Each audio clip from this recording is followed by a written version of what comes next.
This is from Guardians of Human Rights Florida Foundation, the CEO and the President, Zarai Maza, Florida.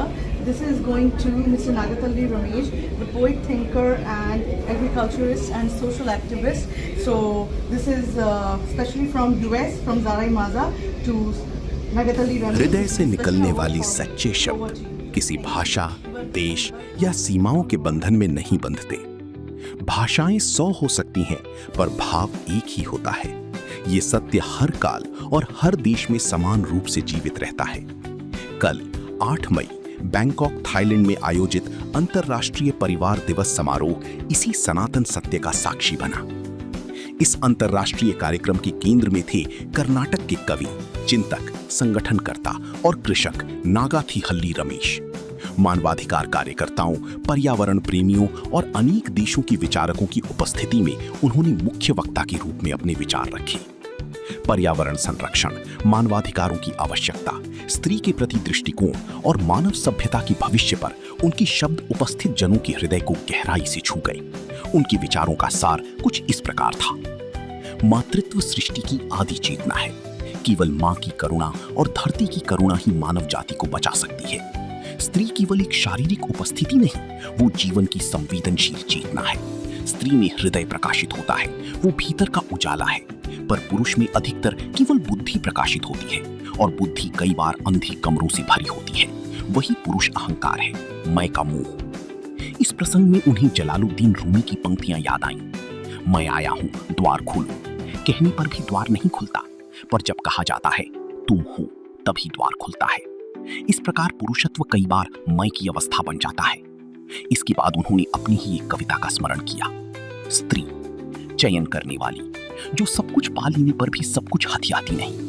पुरुष, जो कुछ भी मिलता है सबको चख लेने वाला चंचल प्राणी। उसी चंचलता में सभ्यताएं उठीं और डूब गईं। उनके बीच बैठी स्त्री पुरुष के भ्रम, सपनों और सिद्धांतों को अपने निर्वाण में सांत्वना देती हुई उसका हाथ पकड़कर एक सभ्यता से दूसरी सभ्यता तक ले जाती है।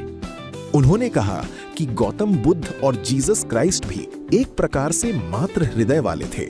इसीलिए आज मानवता को बुद्ध और यीशु के विचारों की सबसे अधिक आवश्यकता है। जब संसार युद्ध की विभीषिका में डूब रहा है, तब प्रेम, करुणा, शांति और सहनशीलता का संदेश देने वाले सैकड़ों बुद्ध और यीशु जैसे हृदय संवादों की आवश्यकता है। उन्होंने कहा कि युद्ध का सबसे बड़ा दुष्प्रभाव स्त्रियों और बच्चों पर पड़ता है। जब मनुष्य मातृत्व की आंखें खो देता है, तभी ऐसे विनाश जन्म लेते हैं। युद्ध केवल मनुष्यों को नहीं, संपूर्ण जीव जगत को नष्ट कर देता है।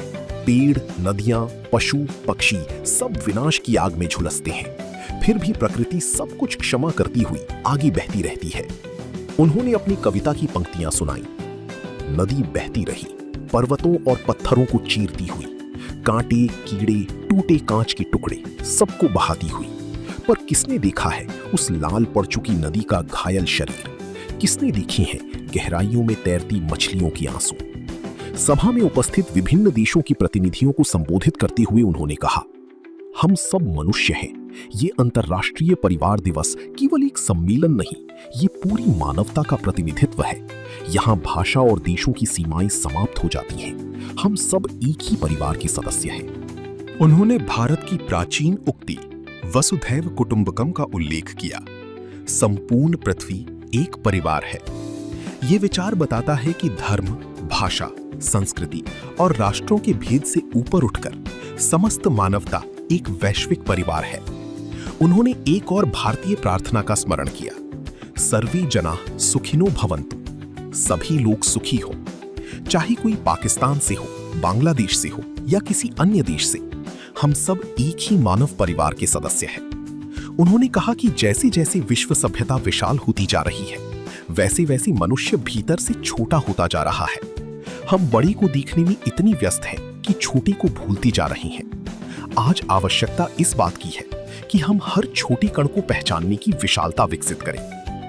चींटी की आंखों में हाथी दिखाई दे सकता है, पर क्या हाथी की आंखों में चींटी दिखाई देती है? चींटी की आंखों में हजारों हाथी दौड़ते हैं। हमें इसी छोटे को खोजने की आवश्यकता है, उन्होंने कहा। थाईलैंड के बारे में बोलते हुए उन्होंने कहा कि ये भूमि जहां गौतम बुद्ध की सबसे अधिक आराधना होती है, उन्हें अत्यंत प्रिय है। प्रेम ही बुद्ध है, और बुद्ध ही ममता, उन्होंने कहा। उन्होंने कहा कि वे थाईलैंड को एक अर्थ में मां की भूमि कहना चाहती हैं। कन्नड़ में थाई का अर्थ मां होता है। उनके अनुसार थाईलैंड बुद्ध की मातृ करुणा से भरी भूमि है। उन्होंने कहा कि इस देश में सम्मानित होना उनके लिए गर्व की बात है। साथ ही उन्होंने ये आशा व्यक्त की कि थाईलैंड केवल पर्यटन और मनोरंजन की भूमि के रूप में ही नहीं, बल्कि करुणा और अध्यात्म की महान धरती के रूप में भी विश्व में पहचाना जाए। Empower global academy, youth for human rights international, ladies Ghana तथा श्रीलंका मानवाधिकार परिषद के सहयोग से आयोजित इस समारोह में नागाथीहल्ली रमेश को विशेष अंतर्राष्ट्रीय सम्मान से अलंकृत किया गया, जो समस्त कन्नड़ समुदाय के लिए गर्व का विषय। Give respect where we are going to give respect to the women, whether the family or nation or the world is going to shine there. And extends generously the products, its life activity. It offers protection to all beings, especially living beings. Offering a shade even to the X-Men who destroy it. We have to know that is the nature of it. Today we have to, as a woman, as a earth or mother earth, the same thing. The woman or earth fulfill everybody's needy things, not greedy things. Today man means greedy. So you have to think about, on this occasion, I'm going to, one small of my poem, I'm going to read it. It shows. Woman. The woman is very picky. She does not swallow everything she gets. The woman is very picky. She does not swallow everything she gets. Man is the sensuous one who licks everything he gets. Man is the sensuous